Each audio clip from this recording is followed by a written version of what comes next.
అన్ని కీళ్ల సంబంధిత సమస్యలకు రీజనార్థోస్పోర్ట్ హైదరాబాద్లో అధునాతనమైన సర్జరీ లేని వైద్యం.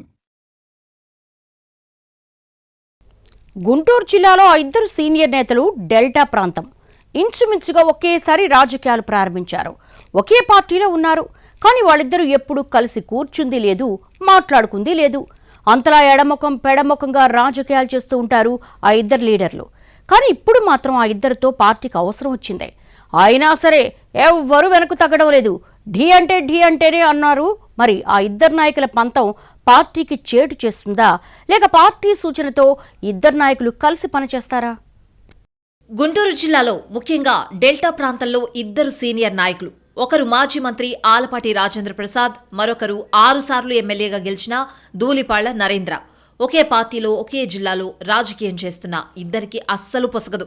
ఒకరి నియోజకవర్గంలోకి మరొకరు తొంగి చూసుకోరు కూడా. దశాబ్దం క్రితం సంఘం డైరీ ఎన్నికల్లో వచ్చిన వివాదాలు, ఇతర రాజకీయ కారణాలతో ఇద్దరికీ మాటామాట పెరిగిందని, అప్పట్నుంచి ఎడమొహం పెడమొహమేనని చెప్పుకుంటారు. అందుకు తగ్గట్టే ఎక్కడా ఇద్దరూ కలిసిన సందర్భాలు లేవు.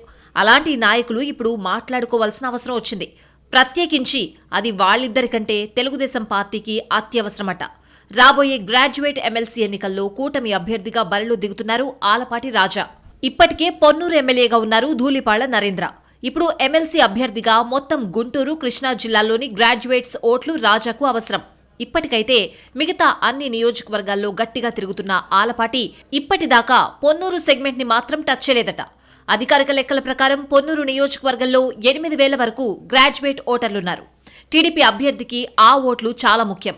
కానీ రాజా మాత్రం మిగతా నియోజకవర్గాల్లో ఎమ్మెల్యేలను, వాళ్ల అనుచరులను కలుపుకుని గ్రాడ్యుయేట్స్తో మీటింగ్స్ పెట్టి ఓట్లు అడుగుతున్నారు. గానీ పొన్నూరులోకి మాత్రం ఎంటర్ అవ్వడం లేదు. ఎందుకంటే అక్కడికి వెళ్తే స్థానిక ఎమ్మెల్యేని కలిసి ఆయన్ని కలుపుకుని వెళ్లాల్సుంటుంది. పాత గాయాలతో ఉన్న ఇద్దరు నాయకులకు అది సుతారమిష్టం లేదట.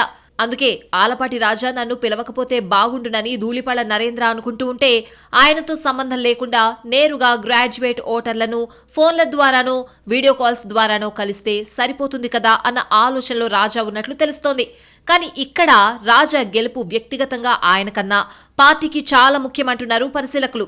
అధికారంలో ఉండి ఎమ్మెల్సీని గెలిపించుకోలేకపోతే అప్రతిష్ట మూటగట్టుకోవాల్సి వస్తుంది. కాబట్టి ఈ విషయాన్ని పెద్దలు కూడా సీరియస్ గా ఆలోచిస్తున్నట్టు తెలుస్తోంది. వ్యవహారాన్ని వాళ్ళిద్దరికే వదిలేసి ఊరుకోకుండా సీనియర్ నేతల్ని మధ్యవర్తులుగా పెట్టి డీల్ చేయాలనుకుంటున్నట్లు సమాచారం. రాజవర్గం కూడా అదే కరెక్ట్, అలా పార్టీ పెద్దలు రంగంలోకి దిగితే అంతా వాళ్లే చూసుకుంటారని అనుకుంటున్నట్లు తెలుస్తోంది. కానీ క్యాడర్ మాత్రం కాస్త కంగారుగానే ఉన్నట్లు చెప్పుకుంటున్నారు. ఎందుకంటే గ్రాడ్యుయేట్ ఓటర్లు మాస్ కాదు, ఒక్కో నియోజకవర్గానికి పరిమిత సంఖ్యలోనే ఉంటారు. కాబట్టి ప్రత్యర్థి పార్టీ అభ్యర్థి అన్ని నియోజకవర్గాల్లో చక్కర్లు కొడుతూ ఉంటే టీడీపీ అభ్యర్థి లెక్కలేసుకుని ఆచితూచి తిరిగితే కుదరదన్నది వాళ్ల అభిప్రాయమట.